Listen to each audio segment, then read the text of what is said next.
दोस्तों, अगर आप भी महेंद्र सिंह धोनी को एक महान खिलाड़ी मानते हैं तो वीडियो को लाइक जरूर कीजिएगा। दोस्तों, मैदान था चिन्नास्वामी का, एक दूसरे के सामने थे धोनी और कोहली, और फिर हुआ गेंद और बल्ले के बीच ऐसा जबरदस्त घमासान, दांतों तले उंगलियां दबाने पर मजबूर हो गया पूरा क्रिकेट जगत। चौके छक्कों की झड़ी लगाते हुए चेन्नई ने बनाया ऐतिहासिक स्कोर, तो इसके पीछा करते हुए मैक्सवेल के साथ डुप्लेसी ने कैच से रचा नया इतिहास। किसने मारी रोंगटे खड़े कर देने वाले इस मुकाबले में अंतिम ओवर में बाजी, उसके सामने सांसें थमा देने वाली हाईलाइट हम आपको बताएंगे। लेकिन उससे पहले आपको क्या लगता है कि शिवम दुबे और मैक्सवेल में कौन सबसे खतरनाक छक्के लगाता है? नीचे कमेंट बॉक्स में जरूर बताइएगा। दोस्तों, बेंगलोर का ऐतिहासिक चिन्नास्वामी स्टेडियम तैयार था आईपीएल 2023 के सबसे बड़े घमासान के लिए। भारतीय क्रिकेट के दो सबसे महान सितारे महेंद्र सिंह धोनी के सामने विराट कोहली अपनी टीमों के साथ तैयार थे एक दूसरे से घमासान करने के लिए। दर्शकों का रोमांच अपने चरम पर था। अपने होम ग्राउंड में बेंगलोर के कप्तान डुप्लेसी ने टॉस जीतकर महेंद्र सिंह धोनी की पलटन को पहले बल्लेबाजी करने का न्योता दिया।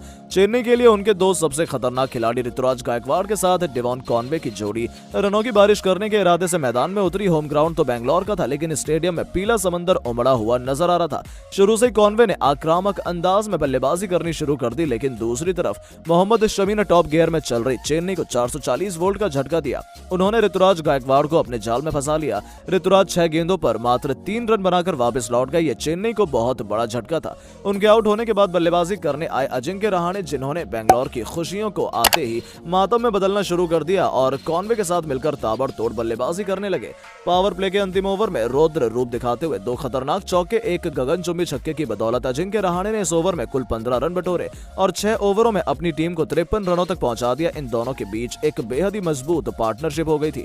बेंगलोर को किसी भी कीमत पर विकेट चाहिए थी। उस वक्त डुप्लेसी ने सबसे भरोसेमंद गेंदबाज वानिंदु हंसरंगा को गेंदबाजी आक्रमण में लगा दिया और अपने पहले ओवर में ही उन्होंने अजिंक्य रहाणे को क्लीन बोल्ड कर अपनी टीम को दूसरी सफलता दिलाई। रहाणे 20 गेंदों पर 2 छक्कों और 3 चौकों की बदौलत 37 रन बनाकर वापस लौट गए। लेकिन उसके बाद जो हुआ उसे बेंगलोर की टीम और उनके करोड़ों फैंस कभी भी नहीं भुला पाएंगे। रहाणे को आउट करना उनकी सबसे बड़ी गलती थी, क्योंकि मैदान में उतरे शिवम दुबे ने अपने बल्ले से बेंगलोर के गेंदबाजों को करारे जख्म दिए। उन्होंने आते ही चौके नहीं, सीधा छक्कों की बरसात करते हुए एक के बाद एक कई गेंदों को स्टेडियम की छत पर मारकर पूरी दुनिया को हैरान कर दिया। देखते ही देखते इस खिलाड़ी ने केवल 25 गेंदों में ही अपना तूफानी अर्धशतक पूरा कर लिया। वहीं दूसरी तरफ कॉनवे भी अर्धशतकीय पारी खेल रहे थे।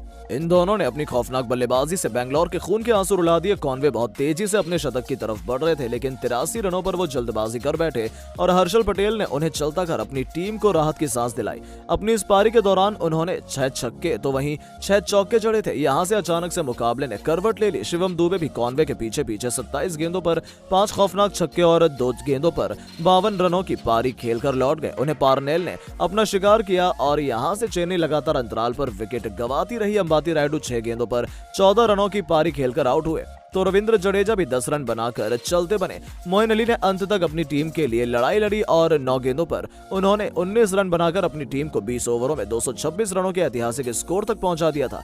महेंद्र सिंह धोनी ने भी एक गेंद खेलकर 1 रन बनाया। बेंगलोर के सभी गेंदबाजों की जमकर पिटाई हुई, लेकिन सभी गेंदबाजों ने एक सफलता हासिल की थी। माउंट एवरेस्ट जैसे इस लक्ष्य का पीछा करने के लिए विराट कोहली के साथ डुप्लेसी की जोड़ी मैदान में उतरी थी। इन दोनों ने उनके करोड़ों फैंस को बहुत उम्मीद थी, लेकिन एक बार फिर विराट कोहली अपने सभी फैंस की उम्मीदों पर पानी फेर गए। पहले ही ओवर में आकाश सिंह ने उन्हें क्लीन बोल्ड कर आरसीबी को 440 वोल्ट का झटका दिया, तो गरीबी में आटा गीला इस झटके से बेंगलोर उबर पाती। उससे पहले महिपाल लोमरर भी बिना खाता खोले चलते बने। बेंगलोर की टीम तो दलदल में फंस चुकी थी। पूरे स्टेडियम में चेन्नई चेन्नई के नारे लग रहे थे। अब मैदान पर कप्तान डुप्लेसी के साथ मैक्सवेल के कंधों पर अपनी टीम को संभालने की जिम्मेदारी थी और मौके की नजाकत को समझते हुए उन्होंने सीधा काउंटर अटैक करना शुरू कर दिया। डुप्लेसी ने सभी गेंदबाजों के परखच्चे उड़ाते हुए एक के बाद एक 5 चौके और 3 तूफानी छक्के जड़कर 6 ओवरों में ही अपनी टीम को 75 रनों तक पहुंचा दिया था, जहां मैक्सवेल ने भी 3 तूफानी छक्के जड़े थे।